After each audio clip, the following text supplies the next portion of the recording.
갈라디아서 4장 1절부터 7절까지 말씀이고요. 제목은 너는 하나님의 자녀 유업을 이을 자이다 라는 제목의 말씀입니다. 효와 행복 교재를 펴주시죠. 교재를 펴주시죠. 이번 주까지는 5월호, 6월호로 하시면 되고 다음 주서부터는 새로 나온 7월호, 8월호로 하시면 됩니다. 자, 갈라디아서 4장 1절부터 7절까지 우리 천천히 함께 읽겠습니다.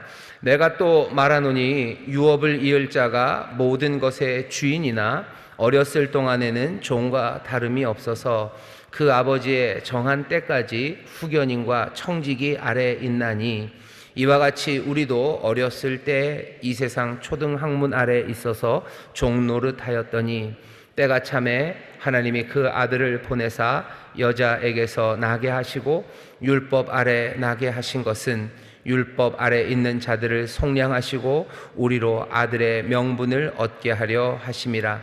너희가 아들인 고로 하나님이 그 아들의 영을 우리 마음 가운데 보내사 아바 아버지라 부르게 하셨느니라. 그러므로 네가 이후로는 종이 아니요 아들이니 아들이면 하나님으로 말미암아 유업을 이을 자니라. 아멘. 종이 아닙니다. 아들입니다. 딸인데요. 지난번에 말씀드렸죠. 여기 아들이라는 건 좋은 의미로 하시는 이게 여자들을 배제하는, 여자들은 빠져라라는 의미, 딸은 빠져라라는 의미의 아들이 아니고요. 아버지의 것을 이어받을 사람들이다라는 아주 선하고 긍정적이고 적극적인 의미에서의 아들입니다. 그러니 여러분들 종이 아니셔요. 여러분들 하나님의 아들들, 하나님의 유업을 이을 바들, 당당한 자격 있는 하나님의 딸들이십니다. 여러분들 하나님의 딸임을 분명히 기억하시고 그것으로 즐거워하시기를 주의 이름으로 축원합니다. 내가 하나님의 딸이다 그러는데요. 하나님의 딸이다라는 게 뭐 드라마 같은 데 보면 좀 나쁜 딸들이 나옵니다. 무슨 회장님 딸인데 얘가 뭐 좀 이상한 애들이 있어요. 그죠? 잘난 척하고 뭐 그런 딸들은 그런 딸들은 아버지를 부를 때 어떻게 부르냐면요. 둘 중에 하나예요. 막 뭘 얻어내기 위해서 아부하면서 아버지 뭐 이러든지 아니면 그냥 뭐 아주 건방지게 아버지를 부르죠. 하지만 여러분들은 하나님의 딸인데 하나님 아버지를 어떻게 부르냐면요. 여기 위에 보셔요. 6절입니다. 너희가 아들인 고로 뭐 딸인 고로 하나님이 그 아들의 영을 우리 마음 가운데 보내사 아바 아버지라 어떻게 해요? 부르게 하셨느니라. 여러분들 하나님을 아버지를 어떻게 부르셔요? 아바 아버지라고 부르셔요. 근데 여기 부른다라는 얘기는요. 크라존입니다. 이거는 부르짖게 하시는 거예요. 부르짖는다는 건 여러분이 격정으로 불러요. 내가 아버지를 부를 때마다 어떻게 해요? 그냥 아버지 아니에요. 뭐 콧소리로 아버지 이것도 아니고 뭐 아버지 건매가 아버지 뭐 이것도 아니에요. 아바 아버지라 부르짖습니다. 왜 부르짖냐면요. 우리가 여러분들 하나님의 딸이 아니었기 때문이에요. 하나님의 딸은커녕 이런 말이 심해지는데 딸은 무슨 딸? 무슨 하나님의 딸? 그거에는 뭐 말도 안 되게 못 미치는 분들이셨을 겁니다. 여러분들 그 구역에 미친 분들이셨을 수도 있고요. 아니면 정말로 별것 아닌 삶들일 수 있었어요. 무슨 하나님의 딸입니까? 그런데 우리를 어떻게 하신 거예요? 속량하시고 우리를 딸 삼으시고 그냥 딸 삼으신 것만도 괜찮은데 아예 뭐예요? 모든 그리스도와 함께한 후사 정말로 참된 자녀가 받아 누릴 수 있는 모든 풍성함과 권리를 몽땅 다 나에게 주셨어요. 그러니 우리는 아버지를 부를 때마다 그냥 아버지라고 부를 수 없어요. 아바 아버지라고 어떻게 해요? 부르짖을 수밖에 없습니다. 격정으로 부를 수밖에 없어요. 아버지가 그렇게 쉽게 나오는 그런 아버지가 아닙니다. 우리가 누군지를 내가 하나님의 자녀다라는 것을 안다는 게요. 안다는 건 그냥 그 모든 그 깊이를 다 가진 거예요.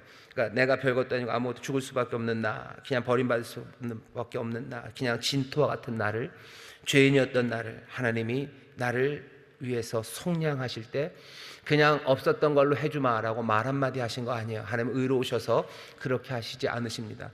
나를 살리시려 속량하시려 그냥 주머니에 있는 거 휙 던져주신 것 아니에요. 주머니에 있는 거 던져주시지 않고 자기의 아들을 내어 보내셔서요 우리를 속량하신 겁니다. 우리를 속량하시고 우리를 자녀 삼으시고 그냥 자녀 아니라 자기의 모든 것들을 다 주시는 그런 상속권이 있는 자녀로 삼아 주셨어요. 이 일을 당한 사람, 이 일을 받은 사람들은요, 어떻게 해요? 아바, 아버지라고 부르짖습니다. 아버지를 부를 때마다 그냥 부를 수가 없습니다. 그냥 코맹맹이 소리로 부를 수 없어요. 가볍게 부를 수 없어요. 아바, 아버지라고 크라손 부르짖게 만드셔요. 아니, 그럴 수밖에 없습니다. 그렇게 부르짖는 사람이 뭐요? 복 있는 사람입니다. 왜? 자기의 삶이 어디에 있는지, 내가 지금 누구인지, 그리고 이렇게 된 것이 어떻게 된 건지를 아는 사람이에요. 그러니 삶이 아무데로나 가지 않습니다. 어떤 사람들은 아바 아버지를 그냥 힉힉 불러요. 아무것도 아닌 것처럼. 내 예수님 믿었으니까 하나님 내 아버지야. 그게 대단한 믿음이라는데, 아니, 대단한 믿음 아닙니다. 믿는 게 아무것도 없는 거예요. 그냥 내가 하나님의 믿음이 아주 얄팍하죠. 얄팍하니까 흔들려요. 흔들리고 아무데로나 갑니다. 하나님이 나를 지금 어렵게 하면 왜 이러는 거야? 라고 해요. 싫어! 라고. 연기가 안 되네요. 싫어! 그러면서 떠나기도 하고 막 그래요. 하지만 아바 아버지라고 부르짖는 이 사람들은 이 믿음 안에서 잘 안 흔들려요. 왜? 내가 이랬는데 나를 여기다 가져다 놓으셨어요. 내가 아버지를 부르짖는 사람입니다. 내 하나님의 은혜가 얼마나 성실하신 인자하심이고 나를 얼마나 깊이 사랑하는지를 알아요. 그러니 내가 이해할 수 없고 내가 때로는 감당할 수 없는 문제가 나에게 닥쳐도요, 나는 아바 아버지를 부르짖는 나는요, 하나님 내 아버지를 향한 신뢰, 그 믿음이 흔들리지 않습니다. 왜? 믿음의 뿌리가 깊기 때문이요. 믿음의 뿌리가 깊다는 건 내가 오래 믿었다는 뜻이 아닙니다. 오래 믿어서 믿음의 뿌리가 깊어요. 아니, 오래 믿었다고 믿음의 뿌리가 깊은 게 아니에요. 믿음의 뿌리가 깊어서 흔들리지 않는다는 건 성령으로 말미암아 내 이 긴 이야기가, 이 은혜가, 이 때때로 돕는 은혜가, 그리고 감당할 수 없는 은혜와 놀라운 은혜가 내게 있음을 내 믿음이 이 은혜를 알기 때문이에요. 그게 믿음의 뿌리가 깊은 겁니다. 이런 사람들은 잘 뽑히지 않아요. 어려워도 뽑히지 않아요. 힘들고 바람 불어도 흔들리지 않습니다. 뿌리가 깊으면 그래요. 뿌리 깊다는 얘기가 나오면 꼭 생각나는 얘기가 있어요. 저희 어머니가 저를 데리고 치과를 가셨었어요. 제가 몇 학년이더라? 1학년 때인가? 초등학교 1학년 때인가? 그때는 치과가 무시무시했습니다. 마취 같은 것도 별로 안 했던 것 같아요. 그러니까 어머님은 그냥 그때는 이를 뽑으면 되는데, 그죠? 실에다 묶어서 확 뽑아버리면 되는데, 그래도 뽑아본 적이 없으시죠? 제가 첫아들이니까, 큰아들이니까. 그래서 좀 부담이 되셨는데 치과를 데리고 가셨어요. 앞니빨이 흔들린다고. 그러니까 선생님이 보더니 뽑아야 된대요. 뽑았어요. 근데 옆에 이를 흔들어 보는데 옆에 이도 살짝 흔들려요. 그러니까 엄마가 온 김에 뽑재요. 온 김에 뽑자고. 또 의사 선생님도 그럼 온 김에 뽑자고. 그러면서 이 벤치 같은 걸 꽉 잡더니 막 흔들어요. 이거 잘 안 빠지네. 지금도 그 생각이 들려요. 그 소리가 우두둑 우두둑 하는 소리가 들려요. 한참을 그러더니 벤치로 훅 뽑았어요. 그러면서 의사 선생님이 하는 말이, 뿌리가 이렇게 깊으니까 안 뽑히지. 안 뽑히면 놔뒀어야지요. 이상하게 그 이빨만 그렇게 뿌리가 깊었어요. 요즘 같으면 이 치료하기 전에 이렇게 엑스레이를 다 찍죠. 360도 엑스레이 찍고서 상태를 보는데, 그땐 그딴 거 없었던 것 같아요. 그냥 진짜로 벤치입니다. 벤치로. 그래서 가만히 생각해보니까 그 치과도 아니었을 것 같다는 생각이 들어요. 야매인가? 이런 생각이 드는데, 뿌리가 깊으면요 안 빠집니다. 웬만해서 안 빠요. 그냥 흔드는 것 갖고는 절대로 안 빠져요. 벤치로 그래야지 빠지는 거예요. 우리의 믿음이 깊은 사람들은요, 아바 아버지라 부르짖어요. 아바 아버지라고 부르짖는. 뭘 보면 알아요? 내가 아버지를 부를 때 내가 크라존, 내가 부르짖는지. 내가 아버지를 부를 때 아무 감정이 없어요. 내가 하나님 아버지, 날마다 기도하라고 하시면서 주기도문 가르쳐 주셨어요. 하늘에 계신 우리 아버지라고 할 때 거기에 그냥 아무 느낌이 없다. 그건 좀 위험합니다. 그건 너무 믿음이 얕아요. 그냥 사랑을 글씨로 배운 거죠. 하나님이 내 아버지라는 건 그냥 이 종이에 써 있을 뿐이고, 그냥 종이에 써 있는 걸 그냥 내가 가졌을 뿐이에요. 하지만 성령님이 우리에게 임하시면, 성령이 우리의 아들의 영이 우리에게 임하셔서요, 아바 아버지라고 부르짖게 하신대요. 성령 충만한 사람은 믿음의 뿌리가 깊은 사람입니다. 어떻게? 그냥 용감한 믿음? 아니요. 아주 깊은 믿음을 주셔서요, 성령 충만한 사람은 웬만해서 흔들리지 않아요. 이 은혜를 알고 내 아버지를 부르는 사람이 내 아버지에게 감사할 일이죠. 범사에 감사할 수 있어요. 항상 기뻐할 수 있어요. 내가 이 믿음이 있으니 나는 기도할 수 있어요. 아버지를 부르는 사람들. 성령님이 우리에게 주신 은혜입니다. 성령님이 우리에게 주신 은혜예요. 예수 그리스도가 우리를 위해서 모든 것들을 감당하시며 우리에게 구원의 길을 여시고 우리에게 그 구원의 놀라우신 주님으로 우리를 다스리셔요. 성령님 우리에게 오셔서 이 은혜, 이 놀라운 사랑을 깊이 깨닫게 하시고 그 영으로, 그 정신으로, 그 마음으로 우리를 채우셔서요, 정말 하나님의 자녀답게 믿음의 사람으로 살아가게 하셔요. 그러니 우리는 예수 그리스도로 말미암아 구원받아요. 그리고 성령으로 말미암아 우리는 그 구원의 은혜를 누리며 은혜 안에 살아갑니다. 여러분들 믿음으로 살아가는 여러분들, 주께 예수 그리스도 우리 주님께 감사하고 성령님 늘 환영하고 모셔드리고 그리고 성령님과 함께 동행하게 되시기를 주의 이름으로 축원합니다. 자, 첫 번째 단락 같이 읽어봅시다. 시작. 하나님의 아들이라는 우리의 신분이야말로 구원의 목표이고 창조의 정점입니다. 우리가 하나님의 자녀라는 것은 그리스도인의 삶의 원동력입니다. 어떻게 이렇게 위대하고 놀랍고 아름다운 일이 일어날 수 있습니까? 예수님을 통해서입니다. 성령님을 통해서입니다. 예. 여기 하나님의 아들이라고 써놨는데 여러분들이 이해하셔야 돼요. 아들이 딸을 배제하기 위한 아들은 절대 아닙니다. 여러분들 하나님의 아들이에요. 하나님의 것이 여러분의 것입니다. 하나님의 은혜의 충만함과 그 아름다우신가, 그 풍요로우신가, 모든 자유하심이 몽땅 다 여러분들의 것이에요. 이것이 구원의 목표입니다.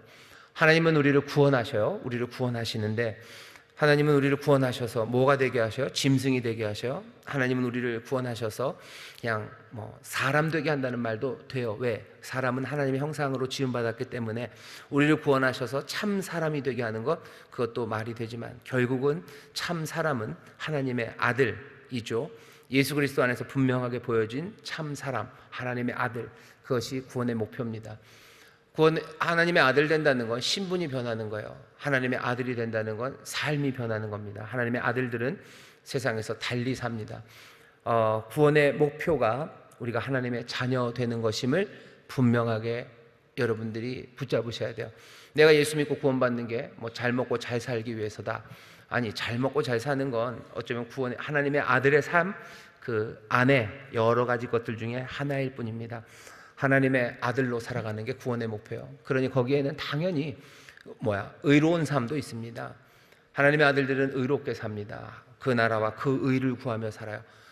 어떻게 의를 구하며 삽니까? 하나님의 아들이기 때문에 그렇습니다. 지난주에 설교하면서도 말씀드렸는데 화평케 하는 자가 복이 있어요. 그 사람들이 하나님의 아들이라 일컬음을 받을 거예요. 다시 하나님의 아들이라 일컬음을 받는 사람들, 그 사람들이 화평을 만듭니다. 하모니를 만드는 사람들은 그냥은 안 돼요. 하나님의 아들이라 일컬음을 받는 그 사람들이 만들 거예요. 왜? 하나님의 아들들은 두려움이 없어요. 이 사람들은 끝까지 의를 따라갈 거예요. 이 사람들은 희생하고 내 것을 내어주고 용서하고 양보하는데 두려움이 없어요. 하나님의 아들들이기 때문입니다. 하나님의 아들들, 내가 하나님의 자녀인데 내가 뭘 두려워합니까? 하나님이 나를 인정하시고 나를 사랑하시는데 내가 뭘 두려워합니까? 내가 하모니를 위해서 내가 잘못했다는 걸 인정하면 사람들은 나를 짓밟고 나를 모욕하고 나를 집어 던지고 나를에게서 얼굴을 돌릴 거예요. 하지만 하나님의 아들들은 그것이 두렵지 않아요. 왜? 나는 내 하나님이 나를 사랑하시고 하나님이 나를 기뻐하시기에 세상이 나를 미워하는 것, 나를 욕하는 것, 그것에 대해서 두려움이 없습니다. 그러니 마태복음 5장 뒤에 가면 뭐라고 돼 있죠? 그 팔복을 얘기하면서 세상 사람들 너희를 욕하고 거짓으로 너희를 거스려 모든 악한 말 할 때 너희들 기뻐하고 즐거워해라.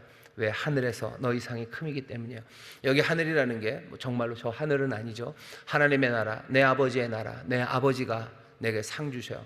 아버지가 나를 기뻐하시고 아버지가 내 잔을 채우시고 아버지가 내 머리에 기름을 바르시고 아버지가 나를 칭찬하실 거예요. 그러니 나는 세상 사람들 욕하는 거, 거기에 대해서 나는 두려워하지 않아요. 그것 때문에 내가 가야 할 그 길을 못 가지 않습니다. 왜? 나는 하나님의 자녀, 하나님 나라 백성이기 때문입니다. 구원의 목표를 그렇게 잡아놓으면요, 예수 믿는 사람들은 우리의 목표가 뭐냐? 하나님의 자녀로 살아가는 거예요. 이 땅에서도, 그리고 그 영원한 나라에서도. 아니, 영원한 나라에서 그렇게 사는 사람들이기 때문에 이 땅에서도 하나님의 아들답게 삽니다. 그게 구원의 목표예요. 인천수목원교회 모든 성도들은 어떻게 변화될 목표, 목적이 있습니까? 하나님의 자녀답게. 무엇으로 보여져요? 예수 그리스도가 우리에게 보여주셨던 정말로 하나님의 자녀로서의 삶을 살아내는 것, 그것이 이 땅에서 우리가 기대하는 바입니다. 우리 옆에 있는 구역자님들이 그럴 거고요, 우리 성도들이 그럴 거예요. 될까? 됩니다. 아니, 되어야 합니다. 그게 하나님이 기뻐하시는 바예요.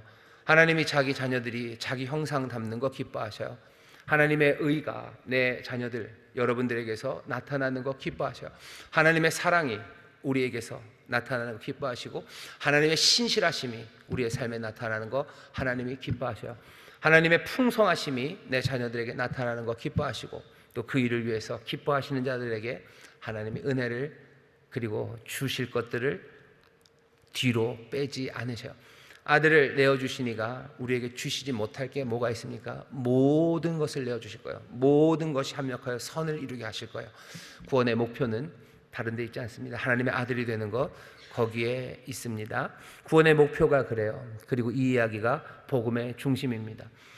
회개하라, 천국이 가까웠다라고 얘기해요. 회개하라, 천국이 가까웠다. 천국은 하나님 나라죠. 내 아버지의 나라입니다. 내 아버지의 나라가 오신다. 정말로 아버지의 나라, 아버지의 자녀답게 살도록 어떻게 하라는 거예요? 회개하라고, 돌아서라고, 그리로 오라고 우리를 부르는 거죠. 구원의 목표입니다. 회개의 복음의 중심입니다. 우리의 마음에 그리고 우리의 삶에 새겨놔야 돼. 내가 하나님의 자녀 되었어요. 이게 복된 소식입니다. 이 소식이 능력입니다. 구원받은 우리에게는 이게 능력이에요. 십자가의 도가 우리에게 하나님의 자녀가 되는 길을 보이셨어요. 하나님의 자녀가 되는 은혜가 우리 가운데 임하였음을 우리에게 보여주셨어요. 그래서 결론이 뭐예요? 내가 이제 믿음으로 하나님의 자녀가 되죠. 요한복음에서도 얘기하는 거 아닙니까? 영접하는 자, 곧 그 이름을 믿는 자들에게는 어떻게 된다고요? 하나님의 자녀가 되는 권세를 주셨어요. 하나님이 세상을 사랑하셨어요. 그래서 그 아들을 우리에게 주셨어요. 이는 멸망치 않고 영생을 얻게 하시려 하심이라. 그 영생은 어떤 삶이에요? 죽지 않고 그냥 산소호흡기 뛰고 계속 살아가는 삶? 아니요. 하나님의 자녀로서의 그 영생, 그 특별하고 생명 가득한 하나님의 자녀가 되는 권세로 살아가는 그 삶을 우리에게 주시려는 것, 그것이 구원 복음의 중심이고, 그것이 구원의 목표고, 또 그것이 복음의 능력, 하나님의 자녀의 권세로 살아가는 삶입니다. 하나님의 자녀의 권세로 살아가시기를 주의 이름으로 축원합니다. 우리 하나님의 자녀라는 걸 알면요, 세상에서 힘있게 살 수 있습니다. 어떤 힘으로 살아요? 어떤 힘으로 삽니까? 세상이 줄 수 없는 힘으로 살아요. 세상이 줄 수 없는 힘으로 삽니다. 어떤 힘이냐면요, 아침마다 감사함으로 일어날 수 있는 힘입니다. 아침마다 감사함으로 일어나요. 아침마다 기쁨으로 일어나요. 밤이 되면 하나님 앞에 모든 것 맡기며 평안하게 잘 수 있는 힘이에요.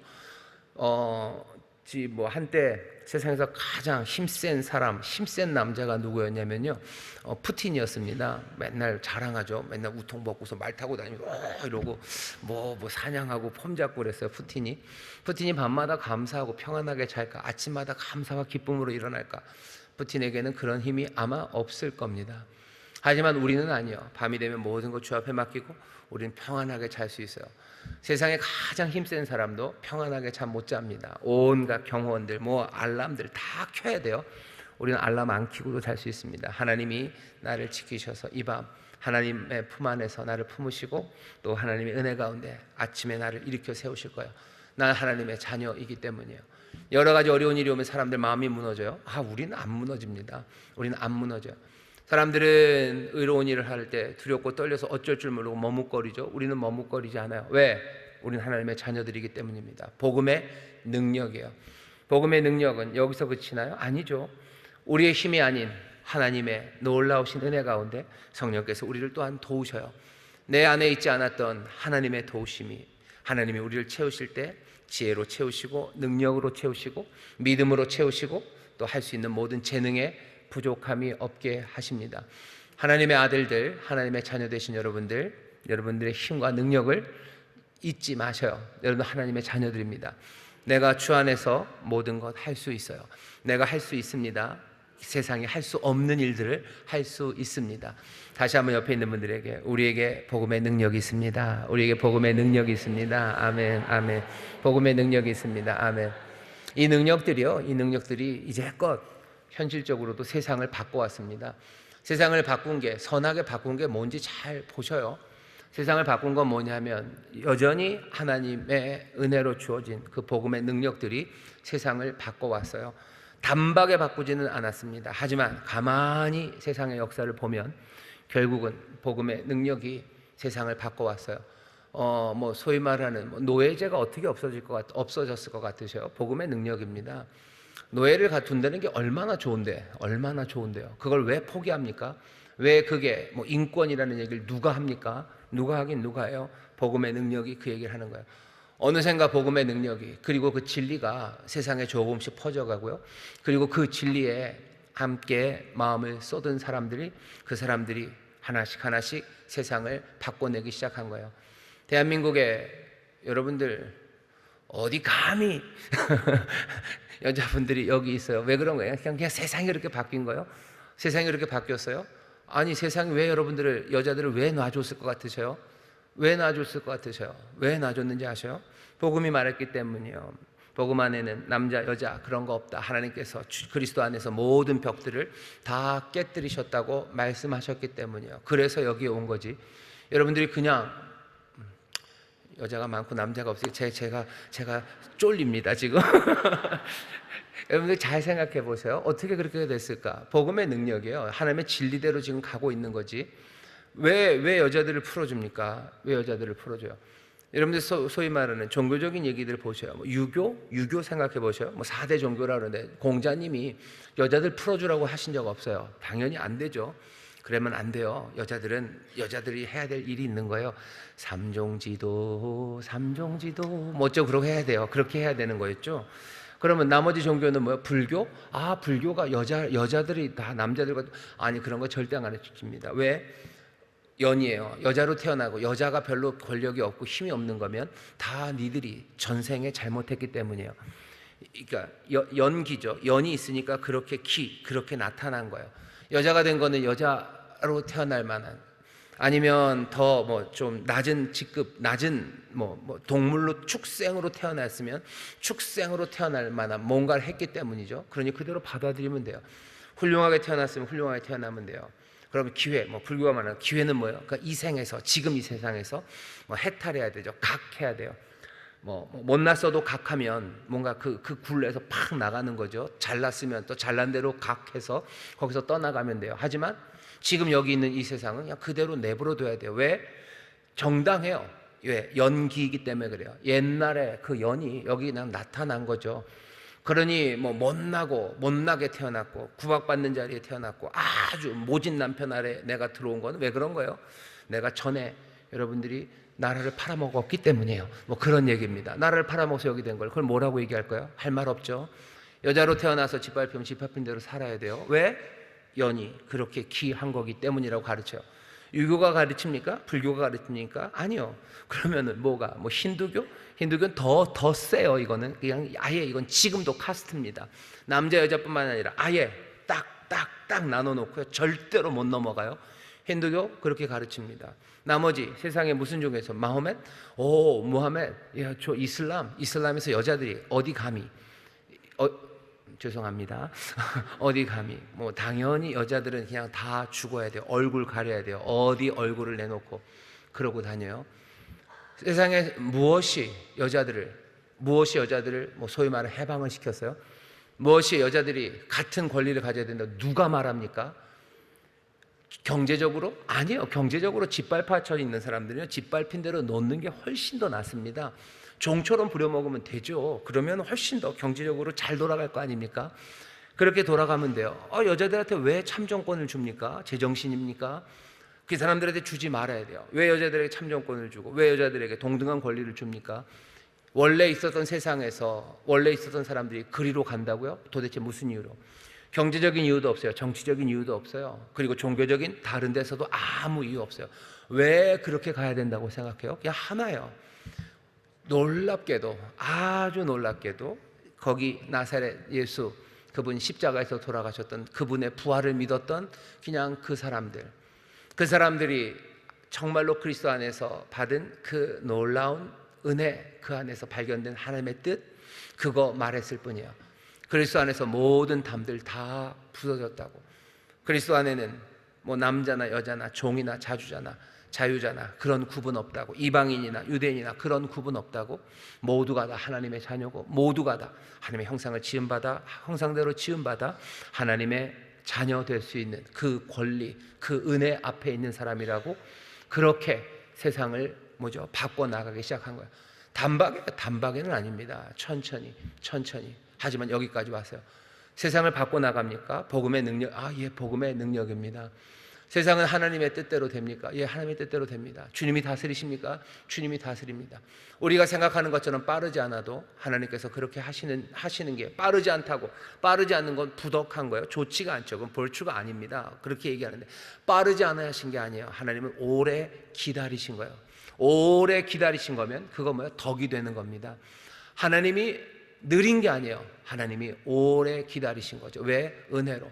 세상을 복음이 한 번에 바뀌지 않는 이유는 뭐예요? 하나님이 천천히. 왜 천천히? 사랑하시고 은혜로우시고 자비로우셔서 천천히. 한 번에 바꿔야 되는데 못 따라오는 사람들을 다 죽이고 갑니까? 그렇게는 안 돼요. 천천히 주님이 다스리고 계시는 거예요. 그러면서 베드로가 얘기하죠. 그렇다고 게다가 천천히라고도 말하지 말아라. 주께 있어서 하루는 우리의 첫날 같고 주의 첫날은 우리의 하루 같다. 늦으신 것도 아니고 하나님의 선하신 뜻 가운데 지금 이루어 가고 계시는 거예요. 우리의 삶에 복음의 능력, 하나님의 자녀로서 복음의 능력이 있습니다. 우리도 단박에 세상을 바꿔낼 수 있냐? 아니, 그렇지는 않을 겁니다. 하지만 우리는 분명히 믿어요. 분명히 믿고 내 순종과 그리고 내 고백과 내 전파를 통하여 정말로 주의 다스리시는 주의 선하신 뜻이 이루어질 것을 믿으며 지금 오고 있는 겁니다. 교회는 서그라진다고들 얘기해요. 천만에. 예수 그리스도께서 십자가에서 죽으시고 부활하신 그날서부터 여태까지 교회는 한 번도 서그라든 적 없어요. 계속해서 부흥하고 계속해서 발전돼 갑니다. 어느 한 지역에서는 교회가 문을 닫은 데도 있어요. 에베소, 지금 에베소 가본 적도 없지만 터키 그쪽에 에베소라는 교회가 얼마나 멋진 교회입니까? 바울이, 사도 요한이, 어마어마한 사도들이 세우고 목회했던 교회예요. 그 교회가 지금은 남아있질 않답니다. 터키 그쪽에 이슬람이 되고 무너졌어요. 한 지역의 교회는 무너졌지만 그렇다고 해서 하나님의 뜻이 아니요. 그때 에베소 교회가 부흥할 때보다 지금 훨씬 더 많은 영혼들이 주를 찬양하고 주 앞에 나와서 예배하고 있어요.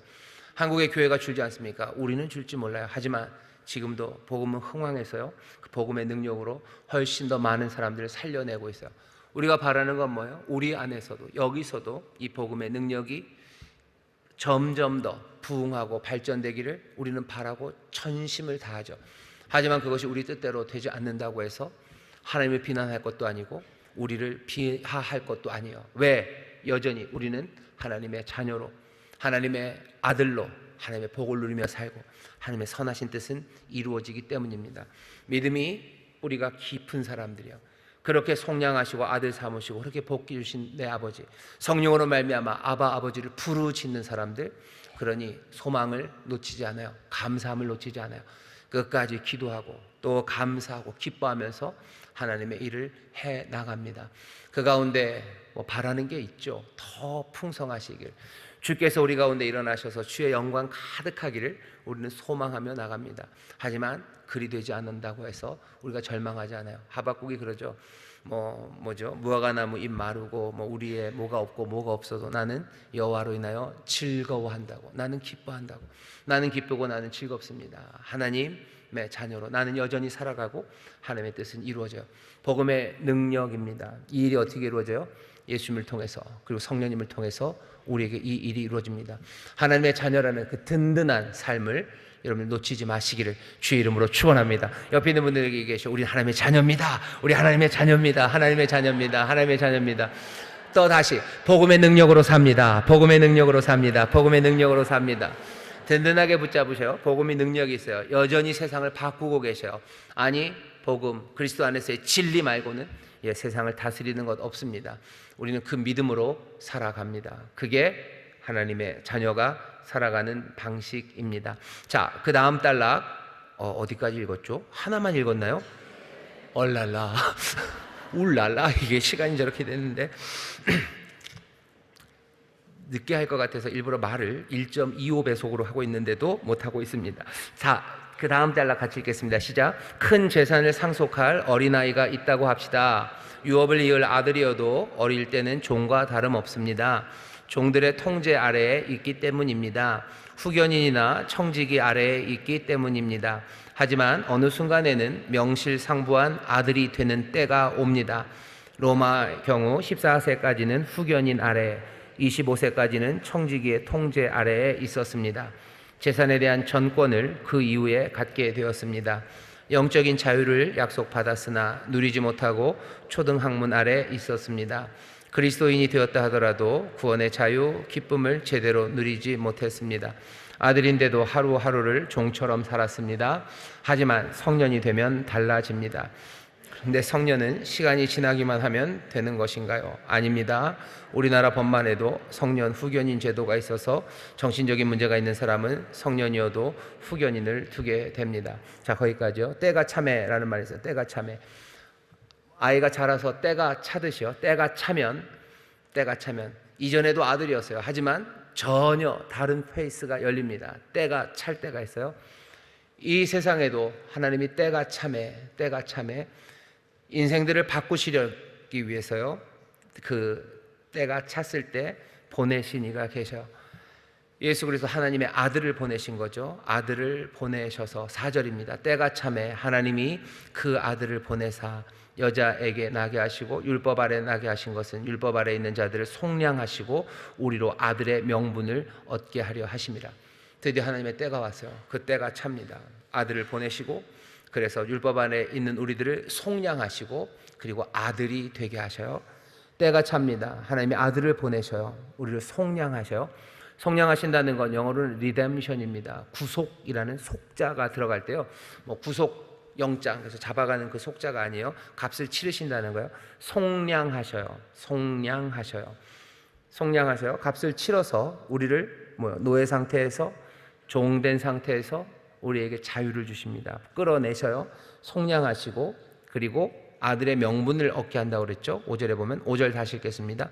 율법 아래 있는 자들을 속량하시고 우리로 아들의 명분을 얻게 하려 하심이라. 아들 아닌 사람들은 아들의 명분을 얻게 하는 거, 우리식으로 말하면 입양입니다. 속량하셔요. 저 죄인이었던 노예였던 사람들을 값을 주고 끌어내셔서요, 끌어내신 것으로 끝내지 않으셔요. 어떻게 하셔요? 자기의 아들로 입양하셔요. 아들의 명분을 우리에게 주셔요. 그 얘기는 우리를 용서하셔요. 우리는 그래서 용서받습니다. 그리고는 어떻게 해요? 의를 받아요. 그냥 용서하신 걸로 끝내지 않아요. 용서해봤자 우리는 또 뭐가 될 거예요? 용서해봤자 거기에는 텅 빈 아무것도 없죠. 죄를 지워주셨어요. 죄를 다 속량해 주셨어요. 그럼 남는 게 뭡니까? 남는 건 그냥 아무것도 없어요. 하지만 남는 것 아무것도 없게 두지 않으시고요, 우리에게 의를 주셔요. 더러운 옷을 벗기셔요. 그리고 벌거벗은 대로 가게 하시는 것 아니에요. 더러운 옷 벗기시고 그 위에 그리스도로 옷 입게 하셔요. 어떤 때는 채 벗지도 못하고 안에 지저분한 것 많아도 그냥 그리스도로 옷 입히실 때도 있어요. 용서하십니다. 그리고 의를 주셔요. 우리는 용서받아요. 그리고 의를 받습니다. 내 의로 하나님의 자녀가 되지 않아요. 그리스도의 의를 내가 받습니다. 그래서 나는 의로운 사람이 된 거예요. 여러분들이 저는 뺏는 것 같아서 죄송합니다. 우리가 하나님 앞에 아들이 될 만한 뭐가 아무것도 없다는 걸 압니다. 하지만 하나님이 정말로 예수 그리스도 안에서 그리스도의 의를 우리의 의로 삼으셔요. 그냥 그거는 뭐 신학적으로 여러 가지 설명을 합니다. 그냥 의로 삼아 주시기도 하고, 어떤 사람들 임퓨테이션, 그래서 의를 우리 가운데 넣어 주시기도 하시고, 뭐가 됐든지 간에 우리 것은 아니에요. 우리가 만든 건 아니에요. 예수 그리스도로 말미암아라고 말할 수밖에 없어요. 예수 그리스도로 말미암아. 그거는 책임을 전가하는 게 아닙니다. 책임을 전가하는 게 아니라 하나님의 은혜를 붙잡는 거죠. 하나님이 베푸신 은혜로 우리가 의로운 사람이 되게 하셔서 하나님의 자녀로 삼아 주신 거예요. 언젠간 그 옷을 벗기실 겁니까? 아니요, 벗기지 않으실 겁니다. 하나님이 의로 삼으셨으니 그 은혜가 변치 않아요. 그 은혜에 감사하면서 우리는 살아가기 시작하는 겁니다. 그리스도께서 하신 은혜의 역사는 이 일입니다. 그러면 성령님이 하시는 일은 뭡니까? 성령님이 하시는 일은 뭡니까? 우리 그 다음에 또 읽어봅시다. 때가 참에서부터 읽어야 되겠네요. 시작. 때가 참에 역사의 때가 이르러야 합니다. 우리의 주관적인 변화로만 되는 문제가 아닙니다. 첫째로 하나님이 아들을 보내시고 이 아들이 우리를 성년에 이르게 하십니다. 성년에 이르게 하시는 방법은 율법 아래 있는 자들을 속량하심으로입니다. 모든 형벌과 빚을 제하시고 율법의 지배에서 벗어나게 하심으로입니다. 여자에게 나심으로 율법 아래로 보내심을 받아 율법의 요구를 완전히 충족하심으로 우리를 율법에서 해방시키십니다. 아들의 명분을 주심으로입니다. 아들의 권리를 주심으로 우리가 아들의 자격을 부여받게 하십니다. 마치 종들 중에 하나가 입양을 통해 상속자가 될 수 있듯이 말입니다. 노예 시장에서 속량하시고 집안으로 입양하시는 일이 그리스도께서 우리를 위해 이루신 온전한 일입니다. 예수 그리스도를 통해서 우리는 하나님의 자녀, 유업을 이을 자가 됩니다. 우리는 용서받았고 그분의 목도 받았습니다. 우리는 백지가 되어서 백지로 남는 것이 아니라 거기에 그림까지 그려서 주신 것입니다. 용서받았고 의를 받았습니다. 그러니 우리가 받을 유업은 이제부터 우리가 만들어낼 실적에 따른 보상으로 주어지는 것이 아니라 그리스도께서 주셔서 거저받는 선물입니다. 계속 읽겠습니다. 그리고 때가 참에 우리에게 그 아들의 영을 우리 마음 가운데 보내십니다. 성령님을 통해 우리는 아들의 신분을 실제로 경험하게 됩니다. 성령님은 우리에게 지극히 주관적인 경험을 가져다 주십니다. 아바 아버지라 부르게 하십니다. 여기 쓰인 단어는 크라존입니다. 가슴 터지게 부르는 것입니다. 강렬한 단어입니다. 사무친 격정으로 하나님을 아바 아버지라 부르게 하신 분은 성령님이십니다. 종이 그럴 수는 없습니다. 아들이기에 가능합니다. 아바 아버지라 격정으로 부르며 우리는 유업을 이을 자임을 분명하게 확인하게 됩니다. 담대한 확신이 가득해지고 두려움은 사라집니다. 즐겁게 고개를 듭니다. 이 놀라운 이야기는 우리의 이야기입니다. 아니 너의 이야기입니다. 7절에서 너희라고 얘기하다가 네가로 복수해서 단수로 바꾼 것에 주목해야 합니다. 바울은 손가락으로 당신을 가리키며 말하는 것입니다. 주님은 손가락을 펴서 당신을 가리키며 말씀하십니다. 너는 아들 하나님의 유업을 이을 자다라고 말입니다. 7절 보시면 그러므로 네가 이후로는 종이 아니라고 그래요. 네가 앞에는 너희라고 그랬습니다. 6절만 해도 너희가 아들인 고로 하던다가 7절 보면 네가 이후로는 종이 아니라고 단수로 말합니다. 사람들이 다 들어야 돼요. 하지만 아들이라는 것 하면서는 너 아들이다라고 깜짝 놀라게 훅하게 바울이 지금 만들어요. 어쩌면 이 효과가 우리에게도 있어야 됩니다. 예, 우리를 구원하셨어요. 그리스도가 나만 구원하신 게 아니죠. 우리를 성령님 우리 가운데 임하셨어요. 하지만 정말로 깨달아야 되는 거, 그리고 붙잡아야 되는 거 하나는 네가 하나님의 아들이라는 거, 그거 붙잡아야 됩니다. 어떤 사람들은 복음주의가 갖고 있는 문제점 중에 하나가 아주 개인주의적인 신앙이래요. 그냥 내가 하나님 앞에서 고백하고 내가 하나님의 은혜를 받고 그렇게 얘기하기 때문에 공동체를 망각한다고 그러는데요. 그 지적도 말은 됩니다. 하지만 어떤 때는 전체로, 하지만 또 어떤 때는 여기 있는 것처럼 한 사람을 향해서 손가락을 팍 가리키면서 너 하나님의 아들이라는 거 붙잡으라고 우리에게 지적할 때도 있습니다.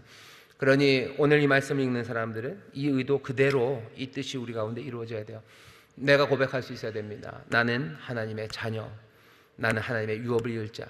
내가 전에는 그랬을지라도 나를 속량하시고 나를 자녀 삼으셔서 아버지의 모든 것들을 잊게 하실 게 다른 사람 아니에요. 내가 그 사람이라는 거 그거 확인하셔야 됩니다. 내가 그 사람이에요. 내가 하나님의 아들이에요. 내가 하나님의 딸이에요.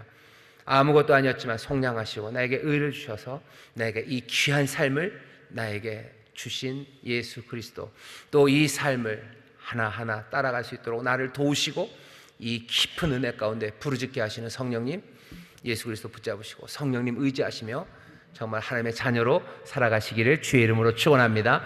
성령님의 역사는 아들의 영을 우리 마음 가운데 주시는 거예요. 경험하게 하시는 거예요. 현실이 되게 하시는 거예요. 그래서 크라존, 부르짖게 하시는 겁니다. 이러면 어떻게 돼요? 담대한 확신이야. 내가 아버지를 부를 때, 아버지라고 부를 때, 이것도 찬양이 있는데, 아버지라 부를 때 나 하시죠. 결정적인 게 생각이 안 나네요. 담대한 확신. 아버지를 부를 때 담대한 확신이 생깁니다. 이건 뭐라고요? 너의 이야기입니다. 여러분의 이야기예요. 그래서 나는 하나님의 자녀입니다. 옆에 있는 구역자님들에게 계셔. 우리는 하나님의 자녀입니다. 우리는 하나님의 자녀입니다. 그리고 옆에 있는 분에게 알려주셔요. 나는 하나님의 자녀입니다. 나는 하나님의 자녀입니다. 나는 하나님의 자녀입니다.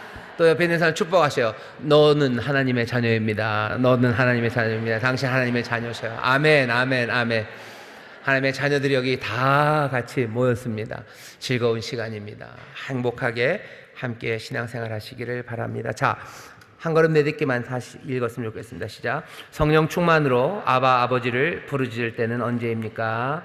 사모하는 자에게 성령을 주십니다. 이번 돌아오는 예배 시간에 사모합시다. 격정으로 아버지를 부르며 찬양하고 기도합시다.